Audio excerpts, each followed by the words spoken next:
If I was not in sales and if I had not started my career by selling a life insurance product, I may not have developed all the competencies that I so proudly present and so passionately teach and mentor others on. Unlike what is known or used to be perceived in sales, that you're supposed to be a great talker, it kind of proved that you don't really have to be a great talker. As long as you're a good listener, it's not a man's world, not at all.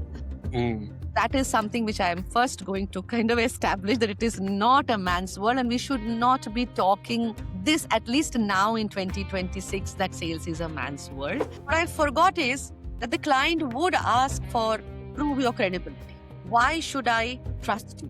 Where is that social proof that could defeat the doubts in their mind? With no salary coming your way and suddenly you decided, oh, I want to start on my own. And with all that overconfidence, I can do it. Oh, big deal. I can be successful. So like it happens with every founder, you believe in your product, you love your idea and you don't make any execution plan. And where do we fail as founders?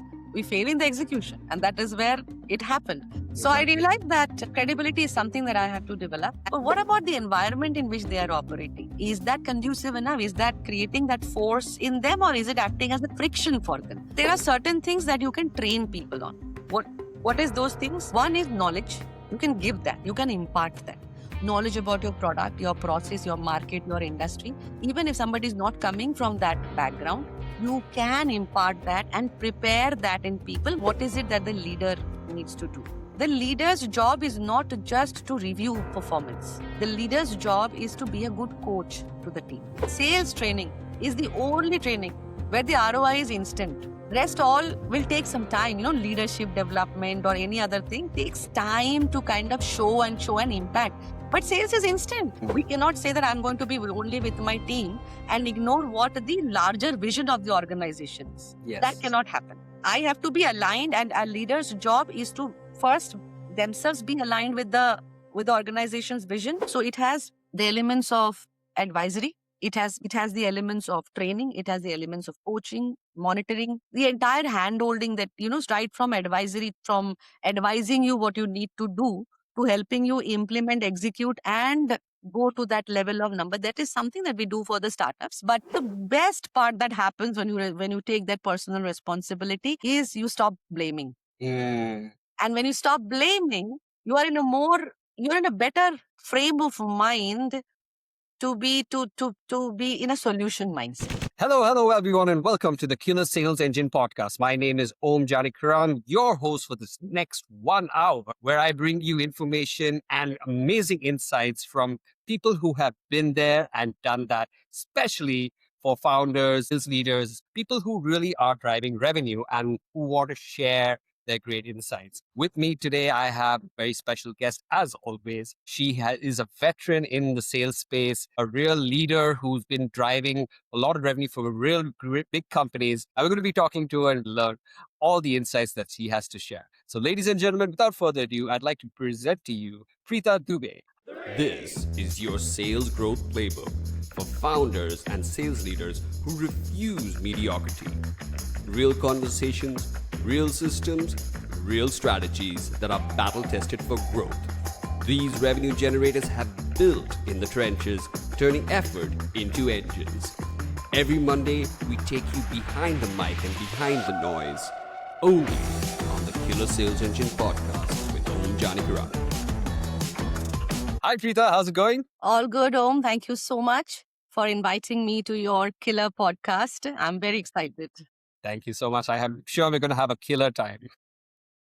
So, Pritha, usually I'd like to introduce my listeners and viewers to who the guest is. So, would you mind sharing your story and how you came to where you are? That's probably going to take more than an hour, Rom. And that's like 50 years of journey is what I'm going to be sharing with you. So I'll be very, very quick. I come from a very, very small town. Probably many people would not have heard of this place. It's in Nainital district. There is a paper mill and a very small town called Lalkuan. Nobody would have ever heard of this particular place. It was when I was growing up, it was almost like a tier C tier D. In fact, there was nothing out there. It was just jungle, and there was a factory. And because of the factory, there was some settlement here and there with some shops and everything. So that is a place where I grew up. And I'm talking about growing up in the 70s. So no internet, no exposure to the world. The only window for us was the newspaper. And so growing up in that kind of an environment, and then my first ever exposure to city life was when I came to do my MBA. So you can imagine the long gap of being in a very protected, walled community and with no exposure to city or a bigger town for that matter. And then I come to Hyderabad to do my MBA. And that's like my first ever exposure to what a big city life feels like. So growing up as a very shy, unexposed kid to coming to the city and then getting your campus placement in sales. Now that was not something that I had ever thought, I had ever imagined, or it was even, far extent was even in my dreams that I will ever be. Because as it happens, when you are introverted, you do not want to be in a domain where you are required to go out and approach strangers and be there. And I was in a B2C, and that too started off by selling life insurance. Now, this is a product which no one wants to buy. I'm very sorry for all those who are selling, but I have started my career from there. So I know the pain. It's like if you go and tell someone that, do you want to buy a life insurance? They're like, please forgive me. I am not interested in buying a life insurance. So that kid getting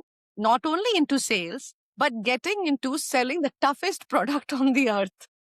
Wow. Somewhere I feel that the universe kind of conspired for me to reach where I am. And that's why that kind of a beginning, and that's why that kind of a journey. Because if I was not in sales and if I had not started my career by selling a life insurance product, I may not have developed all the competencies that I so proudly present and so passionately teach and mentor others on. And so, yes, from there, the journey kind of took off. Initially, of course, I didn't like it because accidentally got into sales. It was very tough for me. But I think for every introvert, there are a lot of strengths that an introvert brings into the selling skills, So Exactly. I brought in creativity because I lacked the courage to approach a client on my own and ask them if they want to buy something. So I had to utilize some kind of creativity so that the clients on their own come to me and I don't have to go to them. So there were a lot of such creativity that I applied.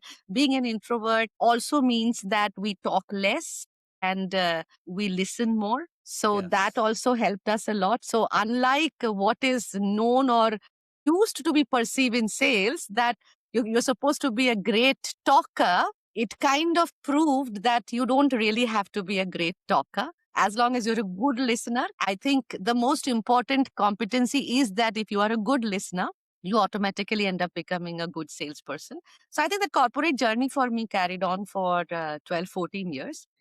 After which I felt that, okay, I don't no longer want to be a corporate slave and I would like to start something of my own. And that's how my firm Success Vitamin started. It's a boutique sales advisory firm. We started 10 years ago and it's been going very good. We work in India, in South Asia, in Southeast Asia, in Central Asia and Middle East. So over these 10 years, God has been kind on us and we've been able to grow and scale very well. And most interestingly, because there are a lot of these business consulting and management consulting companies, but you really do not find any such agency or company which is only focusing on the sales and the revenue strategies for the startups, for the micro, small, and medium enterprises. So we only focus on growing the top line for these organizations. And so, yeah, the journey has been pretty exciting. And I would say in one word, it had been pretty evolving for me as a person. Amazing. When coming into sales at your first job and getting into life insurance, which is by far the hardest, which they say, and then making a career out of it for almost 40 to 15 years and then transitioning to your own firm. That's an absolutely beautiful, beautiful transition. So I have to ask you this. I mean, I know that there is a misconception out there that sales is a man's work. And if you're going to be a woman in this space, you really got to be gritty to survive. So I'm curious, you did life insurance. Was that the only category that you worked with? What were the other categories maybe you kind of evolved into or positions you evolved into? And how did you manage the it's a man's world? It's a myth that it's a man's world. It was a man's world, or it continues to still be perceived as a man's world, because overall, if you see, there is a very low representation of women. Now, I'm not getting into that piece right now, that why there is a low representation of women, because there's a lot of unconscious bias that is driving this decision, both in women as well as in the hiring organization, the hiring managers, or so there is a unconscious bias that is driving this decision. If you look at sales per se and the world of sales per se, it's absolutely gender agnostic, because what is it that we have to do? We have to just go and meet up with a prospect who probably has a requirement. You have to understand that prospect's requirement, and you have to present your solution in a way that it satisfied the requirement. Mm, And then if it matches the budget and all the other aspects that they are looking for, they're going to pay you the money, and you're going to give them that product or a service. That all that entire process is, where is gender playing any role in this entire process? Gender plays no role in this entire process. So it's absolutely a misperception. Yes, they used to think that sales is a very hard job, because you have to be out on the field, you have to be doing cold calling, you have to go building, and you have to face a lot of rejection. So they used to think that women probably are not wired to do it that way. Again, I would say it was a misperception, because I am here. There are so many other women who are flourishing as women in sales. So I think all of us who are in this field are busting mm, that myth, actually. So it's not a man's world, not at all. mm. That is something which I am first going to kind of establish, that it is not a man's world, and we should not be talking this, at least now in 2026, that sales is a man's world. What was the other thing that yeah. Your journey, did you face any of these Yeah. challenges? Yeah. So I started with insurance. So no, I didn't continue with insurance, because insurance I stayed only for 2 years, but that 2 years really developed the selling competencies in me. Perseverance, follow up, never give up, resilience, all those things, because it's a tough product. So you have to develop all these things. But I continued to stay in the banking and financial services industry. Mm, So my last job was with a bank. mm, And so from selling life insurance to an individual to managing relationships of large corporates. So that was kind of, so from a B2C selling to a B2B, which was the SME, and then to enterprise selling. So I've kind of covered the entire bouquet of mm. selling. And that's why that comes of use now when I am doing all the training, coaching, consulting work. So that kind of comes of use. Amazing. That's absolutely fantastic. Making that transition and knowing that you're still in the industry, you're going from B2C to B2B and from handling just B2C and handling enterprise. That's an absolutely amazing journey. So what really was the trigger to say, I'm going to start a business like Success Between? I mean, you could have maybe got into other spaces. Why Success Between? That's a very interesting question. Actually, I never thought back as to what was the trigger. If I reflect on it now, I would say I probably got a little bored of the 9 to 5 work. And it may sound a very cliched answer, which every entrepreneur gives, that I don't want to be a corporate slave anymore and I want to be my own boss. So somewhere probably that was that would have triggered that I had gotten bored of doing the same thing. Mm-hmm. Simultaneously, what also happened is that around 2012, I accidentally got into training. Mm, I was doing a certain course, which was on perception management, personal brand building. I was doing a course on that. And after I finished that course, the institute requested me to also train the new batches. okay. on the sales and other customer related, all these customer facing competencies. So they said, why don't you train these batches? So I used to go on weekends to train these batches. Now, when I started training, I realized that I was really enjoying it. And my participants were giving the feedback that they are also really finding a lot of value. So that somewhere, and before that, I had never trained, not even in my corporate career did I ever stand in front of a group and do any kind of training. Like it was never in my radar. When that happened, I said that why don't I look into this piece? That how about starting your own training thing? And since I come from the domain of sales, and since people are finding so much of value, so how about coming up into this whole sales training thing? Success Vitamin actually initially started as a sales training company. So we were initially only into sales training. We were not doing anything else. And I was the only person driving it at that point of time. I started off as a freelancer. And we said that, so let me start because I know selling, so I can sell. So getting clients and getting business was not so much of a problem. But the problem I was facing was that when you are selling, it is not just how much you believe in your product. My product was training. I was receiving the feedback and everything from all those participants that I am a good trainer and my trainings are effective. So that is my product. But just having that feeling that, oh, I have a good product doesn't end up selling the product. Our customers look for many other things. That's what I teach now, that it is not just because your product is good doesn't mean that the customer is going to buy from you. So I face those usual objections.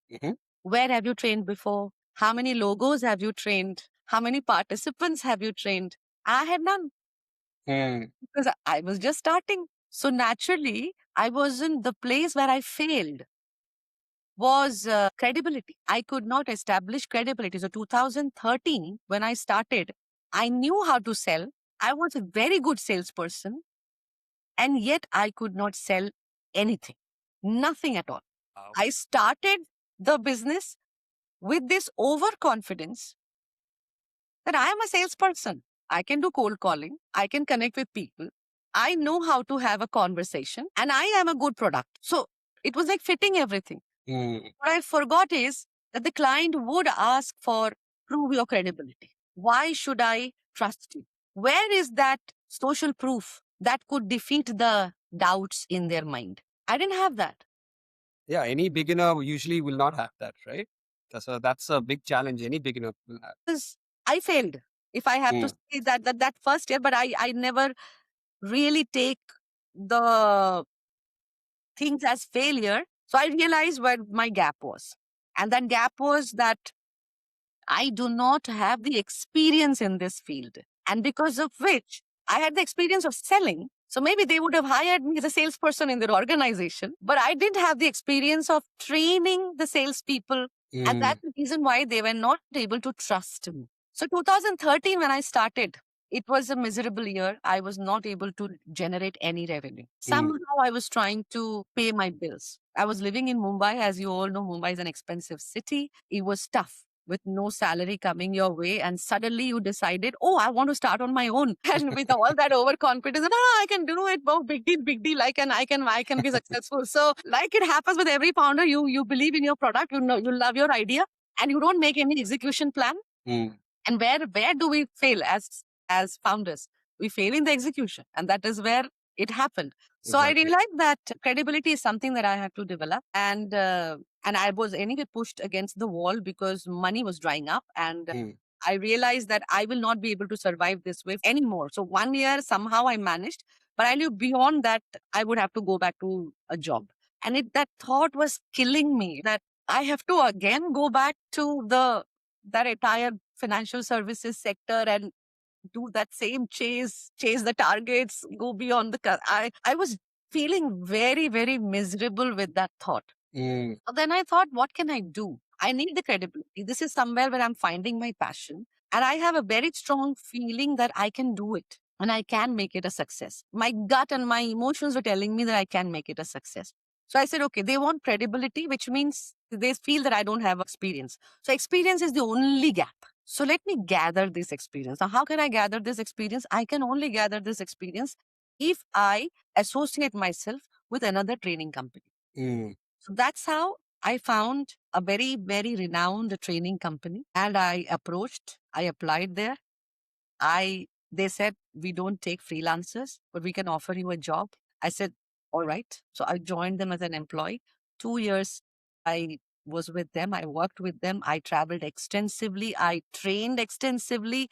I gathered all the logos, all the experiences, everything that the clients needed, all the answers, all the objections, and whatever the answers they needed for the objections. I gathered all those things. And then again in 2016, I restarted Success Vitamin. And since then, there was no objection that I didn't have an answer for. Amazing, amazing. So you basically I mean you literally took the pill that you called your company after. You took that vitamin, Yeah, and I took that. what Yeah. and what I find really fascinating is that when you started off your sales career, you did that 2 years of tour of duty in the insurance space, and then you skyrocketed in a different direction.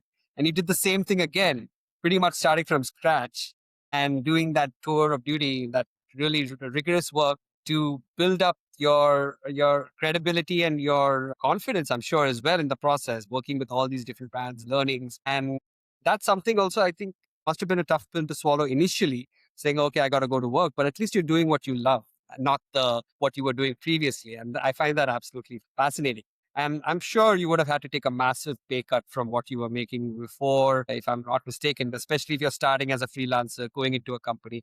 But I always believe that even if people do that, whatever you're learning is equivalent to whatever you thought you might be earning.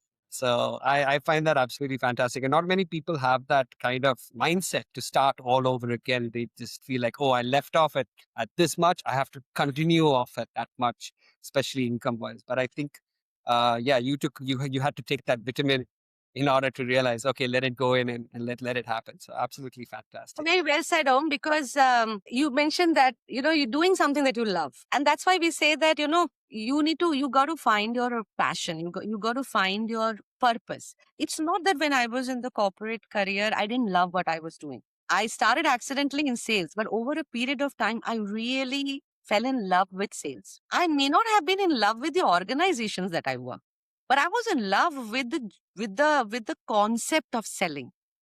And that is why I continued with it. Otherwise, any time in between, I could have shifted my career. I could have moved away from sales. Many people do that. No? They start in sales and they feel, no, I'm not able to do this. Oh, this is hard work. Oh, there's a lot of effort. Oh, I have to chase targets. There's a lot of stress, or there's a lot of overnights, or whatever. And they shift their directions. They move into some other field.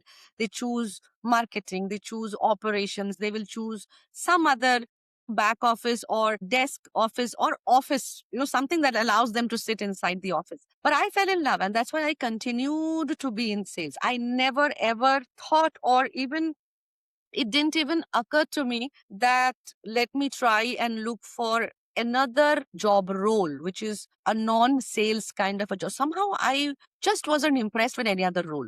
I wasn't impressed with it at all. I felt this is the only role that adds impact because we bring revenue. Exactly. Everything else is a cost center. We are the revenue center. So we are a Exactly. very important role. We are a very important profile for the organization. Yes. That's what gives me that pride. I'm so proud of calling myself a salesperson. That's absolutely fantastic. I can see that from your posts. I can see that from what you do online, the way you present yourself. It has a very much like I'm here to win attitude, and it's resonating from you. That's definitely something that I can see common amongst really, really good salespeople. But tell me something, like you just said, right? People tend to say, this is not for me. I don't want to be here. Is sales for everyone? Because, you have to have that hunger. You have to have that drive, right? Not everyone has that, or maybe they haven't, but they don't want to bring it out. So do you feel like someone who's on that fence should be like made to do it? And if they are on that fence, is it a good thing to bring them out into that space and make them shine? What are your thoughts on that? So first of all, People say that, if we go to this business, are salespeople born or made? If that is, Exactly. the crux of the question. Let's look at our childhood. You want something, you want an ice cream. You go to your mother. Mothers are usually the stricter ones in the families. So you go to your mother, clear cut, no, not at all, never, not happening. Don't come to me for this request. You still want an ice cream. So the first was a plain request. Can I have an ice cream? No. After some time, it would be some kind of a buttering request. Still, it didn't work. Then comes the showing tantrum tactic. Mm. That didn't work. So 3 tactics you use with your mother, it didn't work. Now what are you thinking? Let's go to the Influencer, father. influencer tactic. Let me go to my father. Father is Yeah. probably either scared of the mother or father is aligned with the mother. So father also very politely, no, it is not happening. Again, a tantrum tactic applied on father is still not working. Now what happened? Going to the final influencer, grandparents. So if you go to the grandparents, you know for sure, you're using the trump card. You know this is your trump card and you know this negotiation will not fail. That age, you didn't do a study of sales. You're not selling a product. You're not selling a service. Who taught you all these tactics? How did you do all these things? It's there. Correct. It is in us. If they want something, they know how to get it. You have to understand that a salesperson, the reason why they leave or the reason why some of them perform, some of them are not performing is because number one, they are not in love with that role. And number two, they are not enjoying what they're doing. They're not using their natural instincts, which is already there right from childhood. Those natural instincts of getting your way done is there in us. When we are applying for a job, we are selling ourselves. You're doing that. When you are applying for a leave and you want your manager to approve it, you are selling it. When you are presenting an idea and you want budget for it, you are selling it. Sales is happening all the time with us. But the minute you are in that sales job, it's only then you feel, oh, I am selling. No, you have to get that out of your head. You are selling all the time to everybody, your mother, to father, to husband, to wife, to child, to a vendor, to a chai wala, to a boss, to everyone. You are all the time selling. But because there is a target and because the leadership, unfortunately, the founders, the business owners, whosoever is leading them, because they are also only focused on the revenue. So instead of grooming these salespeople on falling in love with this whole thing of sales and building that motivation within or creating that kind of an ownership and accountability, what happens is they apply a carrot and stick method in this case. Now, earlier when I was using these, when I was asking for ice cream, I was not getting a carrot. Nobody was giving me a carrot and stick. I was enjoying doing it and I was taking the personal responsibility. So if all of them said no, I took that personal responsibility. I would feel bad and I will come out of it on my own. But when the minute we got into a job of sales, we stopped taking the personal responsibility. Now it's an exclusive. My numbers are not happening. Client is bad, market is bad, product is bad. The competition is taking over. We do not have competitive product. So everything else is at fault except for me. So number one, we've stopped taking that personal responsibility. Why? Because we are building revenue for someone else. Second thing, the founders start thinking or the business leaders start thinking that I'm paying you money. So money should be a motivator. Again, a very big mistake that they think money is the only motivator. Money is not the only. Yes, salespeople make money. This is one role, one career where you can really make tons and tons of money. But money is not the only motivator. The leadership who is driving it is the biggest motivator. Because most of the people, they don't leave an organization. They leave the leader. And they work also for the leader. And they will because my leader has said, so I'm going to work. So the leader is the biggest motivator. And the problem is because they're chasing a target and because the leader in every meeting is only asking about the target. How much have you done? In very typical slang, if I use, which we use in our sales community, dhanda kitna hua? That's what is always asked. You are reducing the whole process, the whole approach of sales, dhanda, you are making it so transactional Yeah. in the head of the salesperson that they are also approaching that entire thing from a very transaction mindset. And transactions are boring. Exactly. After some time, certain transactions you tend to get bored out of it. So I think leaders play a very important role to ensure that if you have hired, you've spent money in hiring a salesperson, then now you spend your energy, you do some investment as a leader to ensure that they stay, they retain, and they actually fall in love. None of the leaders actually do anything to make sure that the team falls in love with what they're doing. Yes, Mm, that should be within you automatically. yeah. An environment has to be created for them to fall in love with it. No one works on the environment. They will do the training, bring them and give them a sales training. But what about the environment in which they are operating? Is that conducive enough? Is that creating that force in them, or is it acting as a friction for them? We need Mm, to understand that, because performance depends on there is that organization needs to give. It's like a flywheel. right. If you have to move the revenue flywheel, what do you need? There is a force. You have to give a force to the flywheel, but the flywheel is moving on a ground. Now, there is Correct. a friction also that is happening. If the friction is more, naturally the speed will slow down, right? So, as a founder, as a leader, you need to identify where are the frictions, eliminate or reduce the frictions, and identify what are the things that act as a force for my team, and raise those things. Yes. I mean, absolutely true. It is the leader that actually helps the salesperson or the budding salespeople thrive. And it is the responsibility, if they really want to see the results and make them fall in love with with sales, the process and the environment, the product, rather than just being a number on an Excel sheet where I'm looking at your name, how much revenue, what is your conversion rate, and then there's a big red mark there. I find that very transactional, right? But unfortunately, that is there across the board in most places, and especially when it is especially when there's a lot of money at stake, and when marketing is being spent, there's operationals, people tend to say that this is the name of the game. You either do it or you get out.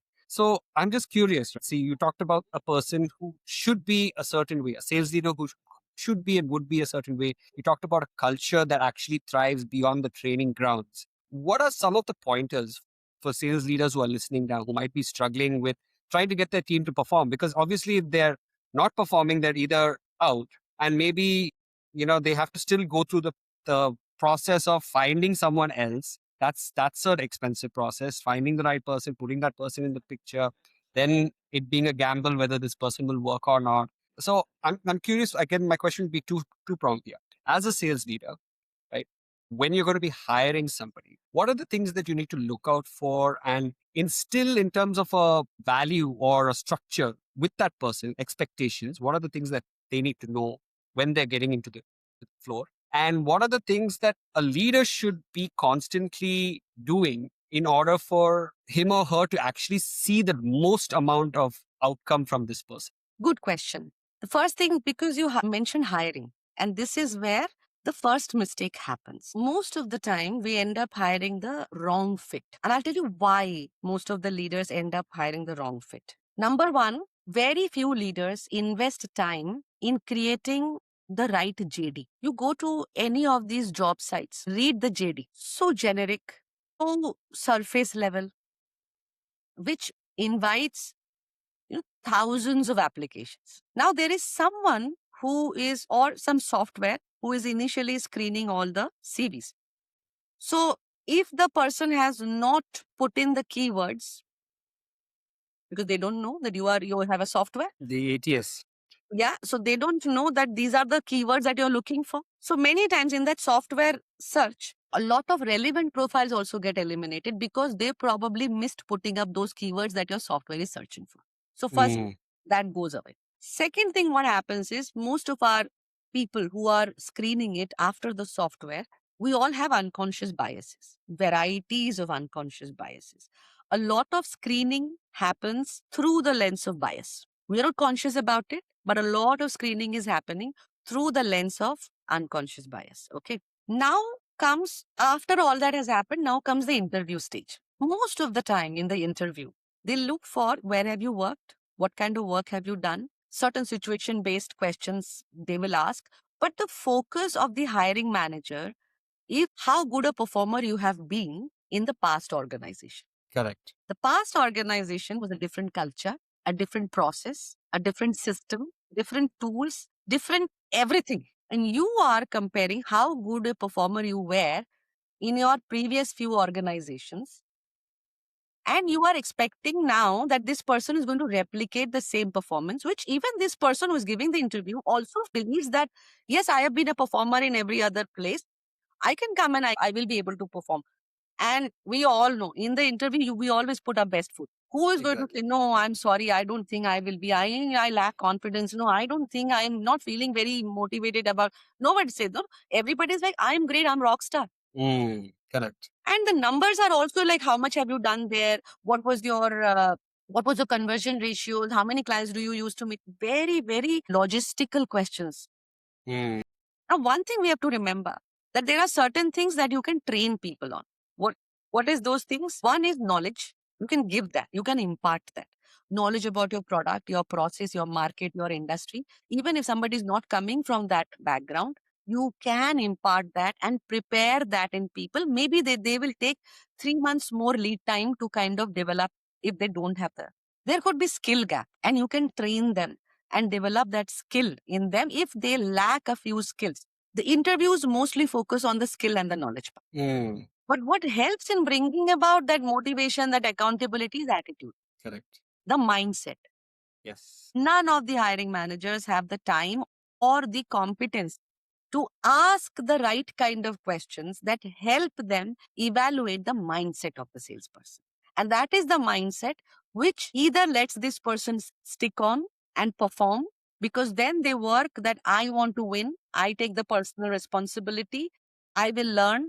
You don't have to then even bother about teaching them, training them. They on their own will go learn, develop, and become big because they have that mindset. Right. But we ignore the sales mindset part. We focus on selling skills. We focus on the knowledge of the domain.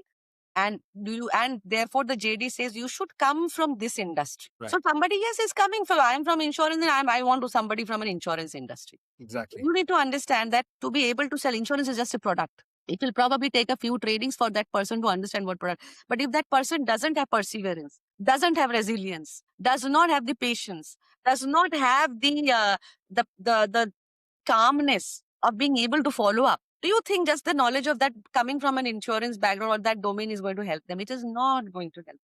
And that is where the testing has to happen. The second thing that you asked is what is it that the leader needs to do? The leader's job is not just to review performance. The leader's job is to be a good coach to the team. And very rarely leader find out or have this coaching schedules in their calendar. You go and look at the calendar, their calendars are filled with review meetings, board meetings, client meetings, all the other kind of meetings. But on their calendar, there will not be a placeholder where they are mentioning coaching session with X or 1 hour or 30 minutes or 30 minutes coaching mentoring session with Om on Tube. 4 to 4:30, or on a Monday evening 5 to 5:30 group coaching session with the team, or another mentoring session with Pritha. You will not find that on their calendar. They will not. That request goes to the HR. I want to train my people. Now these people go into the training room. They sit there, they have fun, they learn something, they come back. The leaders are also not participating in the training. So the leaders have no idea what they have learned. And now these people have learned something because the trainer has told them that, see, sales is a structured process, follow this process, go by this method, and then you are going to get. So initially when they're leaving the training room, they're very excited. Oh, I have learned something. I'm going to go back and apply. Leader has no clue. Now, when they come back, leader follows the same method of reviewing. Right. So this person is saying, no, but I learned this. But I need the business today. No? Right. You have learned this, but this return will come after 30 days. But I need the numbers today. No, I'm Right. asking, so these are the reporting, DSR, the daily sales review meetings or the templates that we have or the CRM needs to capture this data. So what happens? These people go back, get sucked back into the older ways of working. It has to become that coach, and therefore we insist that in every training program, please participate. No matter how busy you are, leave everything and participate there so that you exactly know that after the program, how you will be driving them so that the learning is applied, because till the time the learning is not applied, the results are not going to happen. And sales training is the only training where the ROI is instant. Rest all will take some time, leadership development or any other thing takes time to kind of show an impact. But sales is instant. You come here, I teach you what you need to do. Tomorrow you apply and you get the result. So the leaders, if they're there, they'll be able to drive it. But they are rarely there. That's a very sad but true reality, because at the end of the day, they are, having to report what their team is doing. Okay, you've hired the right, if you hire the right people, they should be doing their job, is what the investors or the CEOs and everyone have to say. Why do you have to be there? If they're not performing, throw them out. We can always get somebody else. So, like you said, like it goes back again to what we talked about earlier. It becomes very like, okay, transactional. But then, I have witnessed a few people who have actually gone above and beyond, like what you're saying, where they are being for their team and, they're representing their team as in, this is my team. I will do what's best for them, and pretty much showing the middle finger to, the investors or the management. And in some cases it works, but in some cases it doesn't. So I'm just curious, like, because some people will like, if you can't get the job done, I'll get someone else to get the job done. You're being too soft on your team. You're giving excuses for your team. And I'm sure this applies for not only to sales, but in a general leadership position. When you are responsible for your people and you want to be able to make sure that they grow, but it's not as per investors' projections or CEOs' expectations. So how do you suggest a leader in that position is able to draw the line or be able to express a certain way where they are not stuck between a hard place and a rock? See, investors come in with that kind of outrageous goals. Yes. As a founder, as a business owner, or as a leader, when you got the investor or the management, you kind of agreed to that goal. So first of all, there is no point in now debating on that.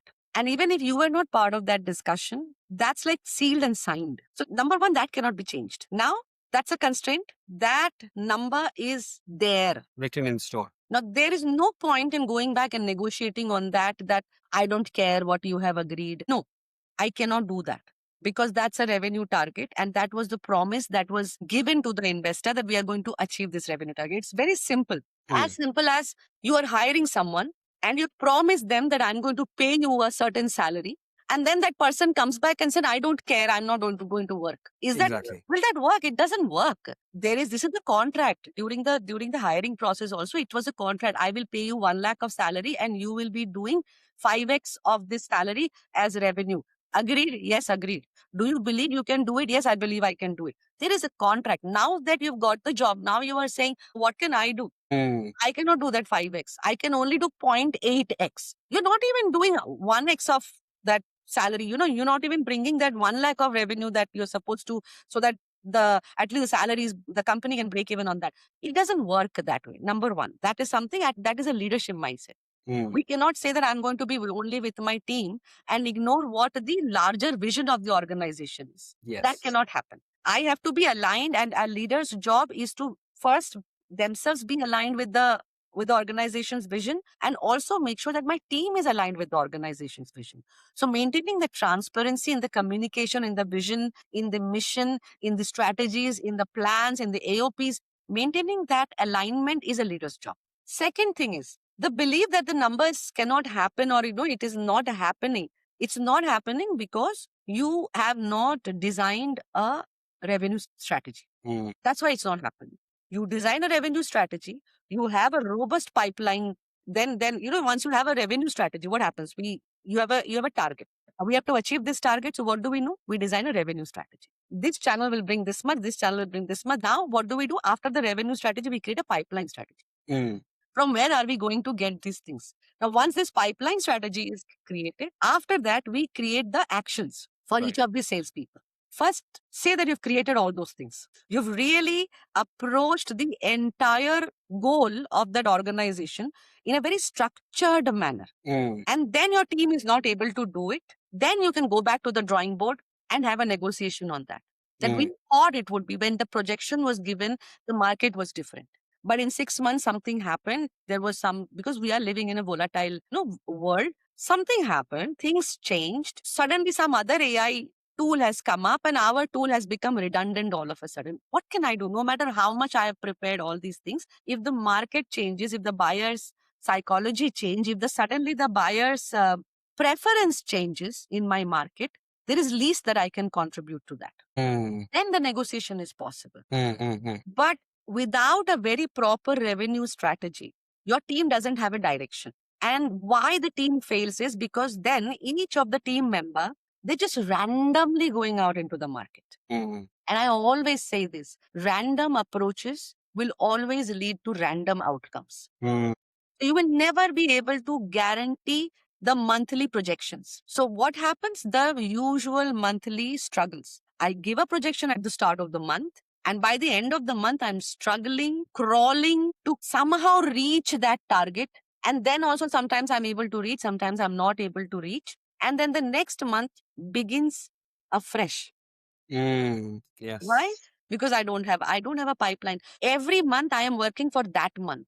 What is the ideal scenario? This month I'm actually working for the revenues of the next quarter, because this month's revenue I've already taken care of 3 months ago. Then my pipeline has been created. That's what makes the salesperson's life stress-free. Incentives are taken care of. Yes. Manager is happy because I have given you the projection and I'm keeping the projection, but the pipeline is not there. So desperation is there. And then everybody is pulling their hair. How the number is going to happen? Everything is aggressive. And then eventually what happens? Sales gets a bad name that it's an aggressive field. Exactly. We make it like that. I mean, that's absolutely a really very, very insightful way of looking at the entire process. And like you just said, if you plan randomly, you're going to get random results. And if you have that revenue strategy, the pipeline strategy, and you're breaking it up into tasks, and you're able to hold each other accountable, then you're not only your team, but you're also holding the CEO as well accountable to help you support on other things as well. Like, say, this is my plan. I'm going to need these many number of leads. This is my plan. I'm going to need to do so many number of trade shows. This is my plan. I'm going to have to have so many number of people. You're also putting the onus back on the CEO, and you're spreading the responsibility, because again, the sales leader's job is to get the sales, but he cannot do that alone, right? And without a strategy, he's again shooting himself in the foot by not doing that. So I feel like this is the missing piece, what you just said, and it's absolute gold, which most people think they are doing, but they're not actually doing it effectively and spreading the responsibility. Rather than that, they're taking it upon themselves. And then that stress builds up, and then they take it out on their team. Because of that, everyone's kind of plain gaming, and it just becomes a complete mess. Toxic environment, blah, blah, blah. I hate sales. Yeah, I mean, so I think, it has to be done. What you just said is actually, you could say, the golden cup.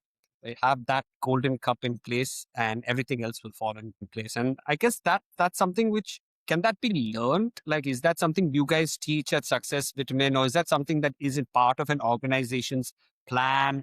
Talk to me a little bit about how you coach companies and individual sales leaders on different aspects, and what are the top most challenging or most in-demand requests as a trainer? So training is not the only thing that we do. Our primary service that we bring to the table is for the startup founders and for the micro, small, and medium business owners. And what happens is, most of these startup founders or the business owners, they have a lot on their plate already. They have to cover many aspects: operations, finances, networking with people, getting investors, managing investors, and ensuring that the processes and the policies and all the complaints and the services, everything is kind of managed well. Their primary responsibility is to ensure that the reputation and the brand building happens for them as well as for the organization, because they are growing. They're growing. See, the startups want to become unicorns and beyond. The micro enterprises want to become small. The small enterprises want to become medium, and the medium enterprises are trying to become emerging, and the emerging ones are trying to become corporates, and the corporates want to become conglomerates. So everyone has that vision of growth. So in this process, where we come in is number one, we are basically, you can say, the right hand of the business owner or the founder, where we take in that entire responsibility of the revenue. We say leave that revenue headache on us. So what we do is we come in, we analyze the entire process, we understand where the gaps it is, the gap skill, is the gap process, is the gap product, is the gap marketing, is the gap customer, is the gap competition, where is the gap. We help the founder or the owner or the CEO bridge that gap and fill in all those places that are creating the friction. I spoke about the friction. So we identify first where the frictions are and how those frictions can be reduced. Now, not all frictions can be reduced because there is money investment in it. So we discuss as per their comfort which frictions can be reduced, and basis that what are the forces that can be added or the forces that can be raised. So we identify that also. Basis that we agree on a revenue. That if you are able to reduce so much, you are able to add so much of force. So I think from this X revenue, you will be able to go to a 2X or a 3X or a 4X kind of a revenue if we start operating. So we get to that revenue, that becomes our target. Then we work with them in building their entire revenue strategy, pipeline strategy, and then training this team, coaching this team, monitoring this team, and acting as their fractional chief revenue officer on basically a contractual role, you can say, but acting as a chief revenue or a chief sales officer and driving this team's performance to that revenue that we have agreed upon. And in the process, we prepare the sales head or a business head to take over from us when we leave. They are able to sustain what we have created and they are able to exactly follow how we have been coaching, grooming, training, and leading the team. So we coach that at sales head to become like us, that become that coach, become that leader, become that mentor. So that once we leave, there is no dip. It just continues to grow. So that is where we work. So it has the elements of advisory. It has the elements of training. It has the elements of coaching, monitoring, the entire hand holding that, right from advisory, from advising you what you need to do to helping you implement, execute, and go to that level of number. That is something that we do for the startups. But on the large corporates and the conglomerate part, we are primarily restricted to the training and the coaching side. So there we do these journeys, entire journeys of training, so that we are able to shift the performance level of the salespeople. But honestly speaking, training alone doesn't bring the shift. So I and our entire team, we never recommend that just do a standalone training program. We always say that, do a journey. Give us the team for at least a few months. Let us coach them, let us mentor them, let us guide them, and let us bring about that kind of a changes. Whatever slight changes that we can bring. We can't bring everything because this time around when we are training, we are not really impacting whether your marketing strategy is in place or not, whether the rest of the sales, whether you have a robust sales process or not, whether you have a pipeline strategy or not. We are not able to influence that. We are not able to, only working on the skills and the mindset of the people. So, and that is the only influence we can bring. So because of developing the skill and because of developing the mindset, whatever impact can be brought into the revenue, we try to bring that. But just a 1 day, 2 day training program will bring a shift. That's a dream. That's like you're living in some la la land. Exactly. It's like you were talking about earlier. They go for a 2 day, they have some good fun, and then they go back into the same old pattern where their environment hasn't changed. So Yeah. what impact has it had? Now, Right. so that's primarily where we are, and we have a big pool of trainers, coaches, and consultants who work with us. And since our forte is sales, so all these coaches, consultants, and trainers who we have, they're all hardcore salespeople. So they have all been very carefully selected, and they themselves come with 15 plus years of sales experience, and they have been there, done that. They understand sales. They have been grown from a junior level to a business head or a CEO level themselves, and they know how to create strategies. They know how to build the pipeline strategies. They're able to identify the gaps, and they know how to therefore train people. So these are very specialists from different industries, from different domains. And that's where we create that impact, because We believe in contextualizing everything to that particular business, not only just the industry, but to that business. So we invest a lot of time in understanding the business of our clients. Who are they? What do they do? Who are their competitors? What does their client talk about them? See, it could sound as if you're doing just training. The impact will not happen if I don't know where the gap is. Exactly. So we spend a lot of time in identifying that gap. Is that like a audit that you do before you take on the company, or do you get into it and then you realize, oh my God, like how does it usually work? So before we take on the company, there is an audit. So that audit is a mandatory thing for us. Right. All the startups and the MSMEs that we work with, audit is mandatory. After audit, both the client and us, we decide whether we will work with each other or not. Whether I can help you or I cannot help you. We see that yes, I can help you because the audit report anyway tells them where the gaps are and what is it that they do. Sometimes they say that, okay, now that we have the audit report and we have the gap report basically, so we'll take care of this now. Right. So fine, if they have that confidence, they have that resources, they have that capacity, and they will be able to work on their own, then we only leave it on the audit with the gap report and we give them the gap report and we come out of it. Sometimes they say, okay, you give us the gap report and rest of the things we will manage. We have the time. You just train our people. So we do that. So it's a very well discussed kind of Right.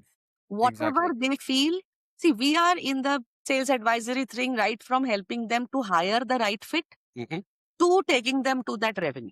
So we cover their entire journey. Now, in that entire journey, depending on their time, depending on their budget, depending on their bandwidth, depending on the rush that they have, depending on many other factors, wherever they feel that they need our help, we come and help them on that area. Amazing. I mean, I think it's really something which I believe is picking up in terms of popularity, because I remember when back in the day when people used to think about digital marketing and outsourcing your marketing to an agency or an external consultant, that was sort of unheard of. We have to do it in-house. And sales also was something where people were like, no, sales has to be in-house. We have to have everyone in-house. We cannot have outsiders coming in. We have a certain way. But now this kind of service of helping sales consultancy and all is gaining popularity a lot, and I can definitely see it adding value in the industries, in various industries, because I can see a lot of people. Do you have experience in this? Do you have experience in that? I mean, for us, we know people come to us because we have experience in the coaching industry, and then that's where we get a chunk of our business. And I'm sure you are specialized in multiple industries because of the consultants and the trainers you have. So that also adds a lot of weight behind a company like yours that is dealing specifically with revenue. And revenue being a very sensitive topic. How can I trust somebody with my revenue? Right? That is always a founder's fear in some ways. I mean, even today I was speaking to someone and they're like, if I put somebody there, I cannot immediately trust them to start making sales. So I'll do most of the sales. This was the founder who, says I'm doing like 100 calls a day myself, and I'm only going to give this person 10 calls, so I'll only pay this person 10%. We're like, no, it doesn't work like that. You need to be able to slowly guide that person so that you can take those kind of 10 calls, But I think this is something which is not advised to people like how you are advising to other people. Most people just think, okay, this is just the way. Or they have past experience from their previous cultural jobs, which might have been broken and said, that's the way I've been taught. That's the way I'll continue to teach and lead. So it's great that there are companies like yours at Success Minimum that are helping companies grow and doing this amazing service. So thank you so much, Pritha. You've shared so much valuable information. I'm sure the listeners right now are being like really awestruck by everything that you have to offer. So tell us, like, how do people get in touch with you? If they want to get in touch with you to work with you or to follow you, what's the best place? So need to visit our website, www.thesuccessvitamin.com. It's a very simple, easy to understand kind of a website. You will have a contact page out there. So just leave your inquiry and we have automated the system. So you will immediately receive an acknowledgement from our side. And depending on the kind of requirement you have, there are people who are going to connect with you. And on the consulting side, if you're looking at fractional consulting, then I'm the person who kind of connects and starts the initial discussion. Otherwise, personally, for me, you can follow me on my LinkedIn. It's a direct name, Pritha Dubey, very unique name, very easy to find, both on Google as well as on LinkedIn. So yes, you can find me, you can follow me on LinkedIn, because my LinkedIn, my personal LinkedIn is where I keep posting all the sales related content and all advices and everything. We have a Success Vitamin LinkedIn page, which is a little more deeper than what I present. I present anything and everything, and it's from anything under the sun is what I present, because it's my personal feed. But the Success Vitamin page is where it's actually a resource page. I really call the Success Vitamin page as a resource page, because we really use it more like a learning page. So if you Mm, do that, there's a lot of learning that you're going to get from there. So yeah, that's how you can contact us. fantastic. And I was seeing that you also have a podcast that you were running at some point. Is that still Yes, going on? it is on a break right now, Okay. and we are planning to start. So we completed the season one, Hmm. and it's called the Sellers Lounge. Wow. And have in the previous season one, we had 9 episodes. These are almost like an hour long episode. And we have always tried to, we've brought on the global sales consultants to come and share their wisdom. And these are very, you can say, a very high level and meaningful, contextualized discussion that has happened. And it really creates a lot of new insights for people when they listen to this. So this podcast is on Spotify, on Apple, and all the channels. It's called the Sellers Lounge, and we are now in the process to come out with the season two. So that is something where we are now connecting with all these global sales thought leaders and the global experts, and trying to bring them into the podcast so that we can get their experiences, their wisdom, and help all our listeners to kind of learn from them. Amazing. I'll be posting all of these links in the description. You guys can check that out. And of course, it is all about giving back, and Preetha is all about that. That's how I found her and connected with her. And she's been so gracious to come on the show and share her wisdom. And it's absolutely fantastic to have had you on the show. So, Preetha, before we end the show, I usually end my show with a rapid fire round. And it's just a quick way of just getting a little bit inside of your mind, understanding a little bit more apart from the professional stuff. So, it's going to be quick. You Uh, can, Being on a hot seat right now, am I? yeah, just a quick hot seat. Yeah, I'm supposed I, to be scared, nervous, or something like nah, that. nah, nah, no, nothing too crazy for sure. But Okay. it's just something to just find out a little bit about behind the name. So it's going to be about 3 questions. You can just answer it. If you'd like to tell us why that thing, please feel free. Otherwise, we can move to the next question. All right, great. So nothing too complicated. We'll start off with, what's your favorite go-to book? How to Win Friends and Influence People by Dale Dale Carnegie. Carnegie. Yes. Yes, I amazing. live by those 30 principles. I remember all the 30 principles. And I feel that these 30 principles, when applied in sales, it creates magic. I Mhm. apply all the 30 principles in my sales. And that's Yeah. one of the reasons for the success that I've got.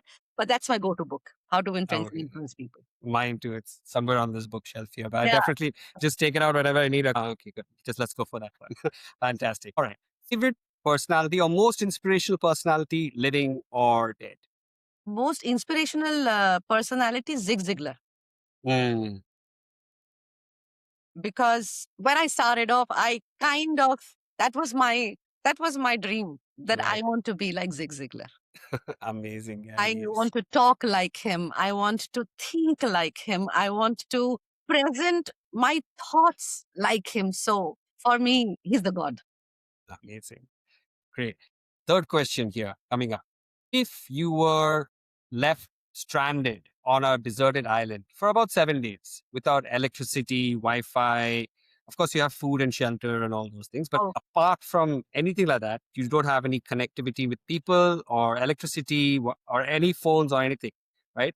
If you were to take one thing with you, what one would that thing be? Just one thing of or living on objection thing? I mean, that's your choice. living, non living. There's no specificity on that. It could be living or non-living. Non living, I would not take anything. I would rather spend that time. It's 1 month I have to be there, no? 7 years. 7 days. 7 days, I think I won't take anything. Okay, just you. Just me, myself, and my Okay. silence and being with me. I think 7 days I'll just want to be with me. I don't need anything. As long as food is there. Otherwise, I would have said I would have taken a lighter with me so To that cook food. yeah, so Yeah. that I can just catch the fishes and I can just roast and eat. But since it's just 7 days, I don't think I'm going to carry anyone. I would like to rather utilize that time to self-reflect, to introspect, and maybe evolve as a person, because that would help. I have Mm, always been very scared of going for vipassana, mhm. because that whole idea of not having your phone, not being able to talk to anyone, and just meditate always makes me feel very nervous. Mm. Will I be able to do that? Will I be able to do that? And I have this thing in me that I want to try it. But maybe the first step of it will be to get stranded on an island with food and everything. At least there, I know I don't have to talk to anybody. I'm Mm, quiet. I have to be without a phone or anything else. But at least I don't have to be quiet. I can sing if I feel like singing. yeah. I can talk to myself. I can be loud. I can scream. So I think I'll do everything. I'll just express myself and be on my Amazing. own. I love that. There's this line I read. Like you're never alone when you know yourself, right? And that's something, or when you get to know yourself better, something like that. Because there is a difference between lonely and being alone. Alone. Yeah. True. Lonely is needing others to be feeling needed. Yeah. But when you're alone and you can really discover you and yourself, that's the Like different level. finding the bliss in solitude. Exactly. Anyone who can enjoy solitude is really never lonely. Exactly. Fantastic, Pritha. Last and final question. What would be your words of wisdom to anyone who is out there, whether it be a founder, an aspiring business owner, or business sales coach or sales leader that you feel is maybe struggling right now, having some problems, not able to find their way? What would be your words of wisdom based on your entire life experience and what you do right now to them? Are a part of our life. Always walking on a bed of roses. Struggles are a part of our life. First of all, take personal responsibility. Get out of that mindset that successes are all mine and the failures are because of the market or the external environment. So the day you get out of that mindset, you will automatically start seeing the way. You'll start figuring out a way for yourself and you'll never get frustrated, because you then know, you believe, you accept, you admit that if this is happening, it's because of me. It's not because somebody else is doing it for me. But that mindset shift is something which is very important, and that can only happen if you develop that self-awareness in you. But start taking personal responsibility. Yes, success is yours. Take full credit of it. Be unapologetically proud of the successes that you have achieved. It's all your doing. Yes, the success is yours. Celebrate it. Go onto the rooftop, scream about it. If somebody is saying you're not humble, chuck them. It's all right. Don't have to be humble about it. You worked hard for that success. Show it off proudly for the success that you are achieving. But all the downfalls that you are going through, all the so-called failures or rejections and everything that you are going through, that is also because of you. Accept that. Admit that. And once you realize that it is all my doing, you will figure out a way also to come out of it. Because the best part that happens when you take that personal responsibility is you stop blaming. Mm, And when you stop blaming, you're in a better frame of mind to be in a solution mindset. Otherwise, you're only in a complaining mindset, you're only in a whining mindset, you're only in a nagging mindset, you're only like in a victim mindset, imposter, all those mindsets that we have heard of, you get sucked into all that stuff. Take personal responsibility is all I can say. You will fail, you will succeed.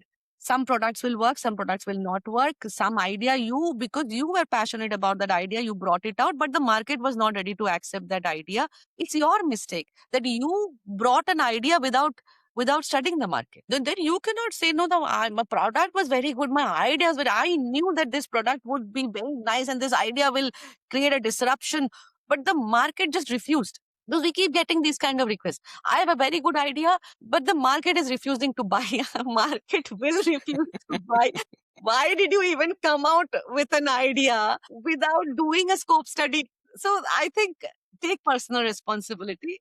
And that is the, I think for me, that's always been the winning mantra. Amazing. Amazing. I really love that. Personal responsibility, don't play victim, and, celebrate the successes, but also take responsibility of the failures and come into that solution mindset. And the quicker that you can do that, the quicker you're going to get out of it. I absolutely love those words. Thank you so much, Pritha, for joining me on this show. It's been an absolute pleasure. And for those of you who are listening, please do ensure that you check out the show notes where you can connect with Pritha and learn a lot more. Check out her podcast, and do share this with your friends or someone who you know who might be wanting to hear this information and this great knowledge. And I'm very, very sure you'll be showing them that this is an amazing place to be. This is the Killer Sales Engine podcast with Om Janikram here and Pritha Dubey. Thank you so much for listening and watching. Don't forget to subscribe on YouTube, Spotify. I'm soon going to be on Apple. And I will see you the next time. Thank you and good night.